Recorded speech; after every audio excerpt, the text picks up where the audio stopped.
많은 분들이 잘 아시는 짐 엘리엇은 1956년 에콰도르의 아우카 원시 부족에게 복음을 전하다가 죽임을 당했습니다. 당시 그의 나이 29살이었습니다.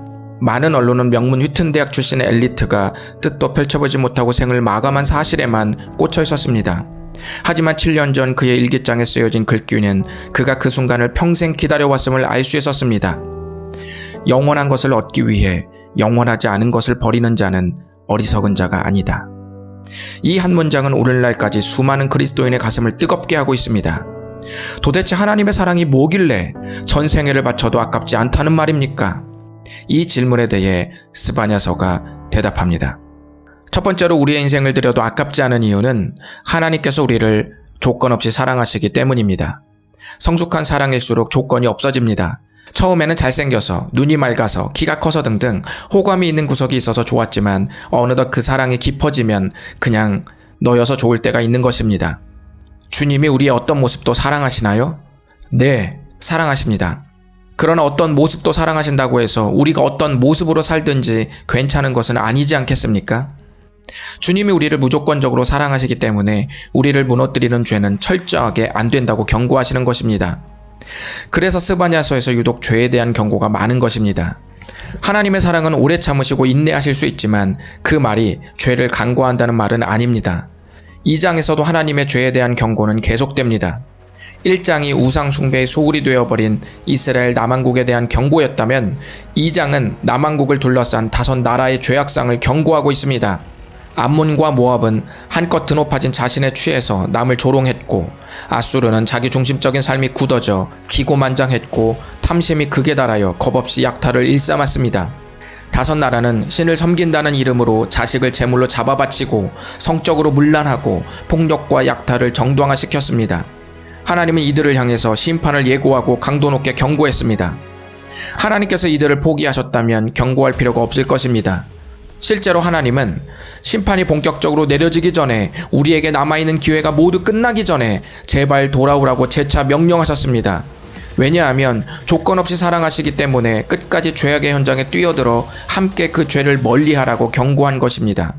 그러면서 우리가 겸손한 사람이 되기를 바라셨습니다. 겸손한 자는 내 인생의 미래와 죄의 문제를 해결할 힘이 내 안에 없다는 것을 인정하는 사람입니다. 없다고 여기는 사람이 의지하고 맡길 수밖에 없지 않겠습니까? 그때 비로소 무너진 나를 보시며 아파하시는 하나님의 마음도 선명하게 보게 될 것입니다. 스바냐 3장 5절에 보면 우리가 죄를 짓고 있는 중에도 하나님의 공의의 빛은 계속 비추고 계셨다고 말씀합니다. 조건 없는 사랑은 무조건적으로 방치하지 않습니다. 심판과 경고의 말씀 아래에는 하나님의 조건 없는 사랑이 유유히 흐르고 있습니다. 그래서 여러분의 인생을 그 사랑에 맡겨도 아깝지 않습니다. 두 번째로 하나님께 우리의 인생을 바쳐도 아깝지 않은 이유는 하나님의 사랑에 최고의 능력이 있기 때문입니다. 이제 스바냐서 3장부터 하나님은 회복의 말씀을 쏟아부어 주십니다.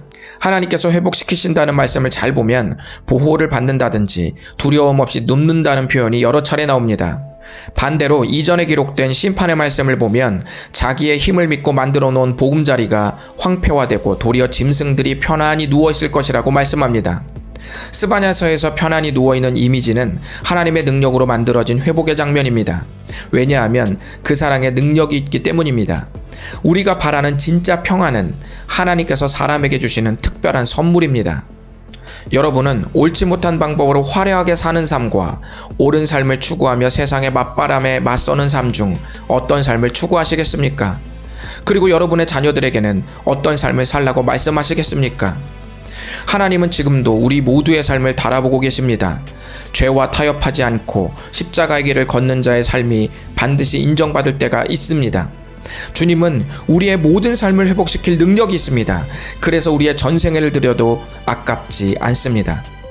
누군가 우리를 모든 위험으로부터 지킬 때는 두 가지가 필요합니다. 첫 번째는 나를 조건 없이 사랑해야 합니다. 그리고 두 번째는 나를 지킬 힘이 있어야 합니다.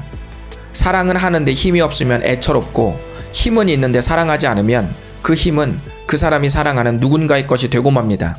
여러분, 이 두 조건에 만족하는 대상을 발견한 적 있습니까? 하나님은 우리를 위해 하나뿐인 아들 예수님을 주신 것으로 우리를 향해 조건 없는 사랑을 증명하셨고 그 사랑에 응답하는 자들에게 멸망의 미래를 치워버리시고 생명을 주신 것으로 그 능력을 증명하셨습니다. 스바냐서 3장 17절을 보면 이 두 가지의 조건을 만족하는 분이 드러나고 있습니다. 17절은 모든 사람이 회복을 경험하게 되는 이유가 바로 여호와가 너의 가운데 계신 것이라고 말씀합니다. 정말 그렇습니다. 우리의 수많은 고통 속에서 우리가 견딜 수 있는 힘은 주님이 우리 가운데 계심을 기억하는 데에서 솟아날 것이고, 수많은 고통 속에서 우리가 겪는 불안은 주님이 우리 가운데 계시다는 사실을 기억하지 못하는 데서 자라날 것입니다.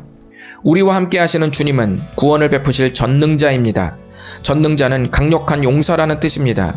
그런 분이 우리를 두 가지 모습으로 사랑하시는데요. 첫 번째는 잠잠히 사랑하는 것이고, 또 하나는 그 기쁨을 이기지 못해서 외쳐 부르는 것입니다.